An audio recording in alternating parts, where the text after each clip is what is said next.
defamation to his character and to the One Tribe itself, saying that we're a cult, that we're a compound. That's an insult to everybody that lives here and works here with us. And then saying that what we do is black magic and witchcraft, that's a huge insult to me personally, being a minister and a leader of the One Tribe. So I have every single right to defend myself with valor and with and my character against these assaults and threats. And it's easy to say that if it wasn't you. And right now, the only reason Armando has changed posturing is because he's not getting the compliance that he thought he would have when he came out with this. I've been attacked now from basically the first week of November until December 20, I guess, really all the way up till December, really all the way till yesterday was the last threatening message I got from him. So I've been attacked this entire time, and I've only came on to 2 lives. One was the one with Rich Lux, which I thought was handled very well. And he showed you the side of himself that we deal with when he's not emotionally regulated. And the thing is, I know Armando loves me, and I know that he likes me, and I know that he wants to at some point have a relationship, I hope, and maybe not in this timeline. But the thing about it is, Armando, we do love him. We did care about him, and we still do. We're not doing this to shame or harm him. We're doing this because it is contextual to the allegations that have surfaced, that have continued to inflame everyone in this conversation and topic.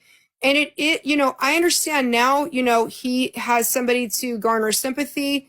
He is in a bad situation. Let me say that. Armando is not in a good headspace. He's not emotionally in a good headspace.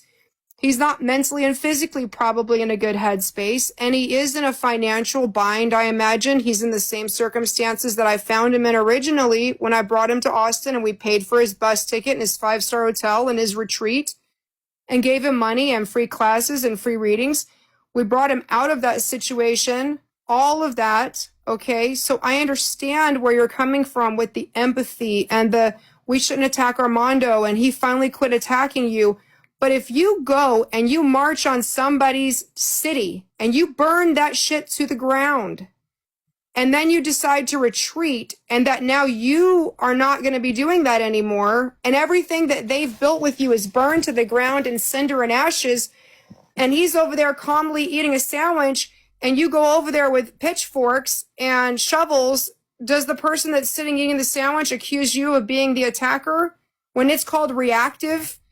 When it's called a reactive response? He hasn't quit yet. He literally called us worse than the Epsteins and said all kinds of things. If I didn't just give you enough allegations right there for us to have filed a cease and desist order with our attorney, I don't know what else I can tell you. I'm not doing this to bring him down. This is not about Armando. He's not the victim of the situation. We're just trying to give you both of the information and let you make your own educated decision. I'm not telling you to believe me, and I'm not telling you to believe him. I'm telling you to take the information and make your own informed decision.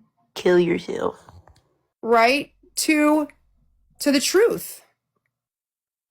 I mean, if somebody burns your house to the ground and then they decide to go to their house and sit down and go to bed, have they still not attacked you and burned everything to the ground? The allegations that he made, if I did not have such a strong following that has been with me for a decade, it would have destroyed I'm pretty sure, it would have destroyed my business. It would have definitely put a huge harborance, being the harbinger of bad news for the One Tribe and for the people that have been here with this movement for years. I'm not a singular person, guys. Just because I'm Spirit Dr.Sunshine Frost, I'm not singular. I am one of the chiefs of the One Tribe, and I'm not singular. I'm just the voice that you hear the most.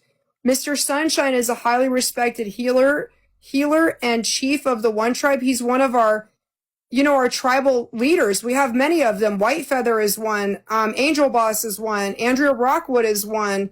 We have had people that have been in the One Tribe for years, and it's not just me that's being personally attacked. It's our entire organization. It's our theory. It's our home. It's our land. It's what we do as a teaching. So we asked him to please take the videos down and please just quit talking about us. We asked him in that live to please stay in his lane and we would stay in our lane. And please just don't inflame it or put fuel in the fire, and we wouldn't either. The very next day, he goes on a live and talks about us. We leave it alone. And then the very next night, he shows up on my live, and I could have blocked him, called him out, created drama. I had no desire to do that whatsoever. I allowed him to be there to moderate. I encouraged him. I never said a bad word about him. We gave a reading to some people on the live. And then what happened was he came after me after the live and said that, do you remember that you wanted me to be your paid NIGGER? And you wanted me to be your slave? Did you forget that? Yeah, that's what he told me. And he's dragging me down talking bad about me tonight. So I don't understand how anybody can be biased either direction. There's fact and there's emotion. And I'm not being emotional about this. I have no emotion about this.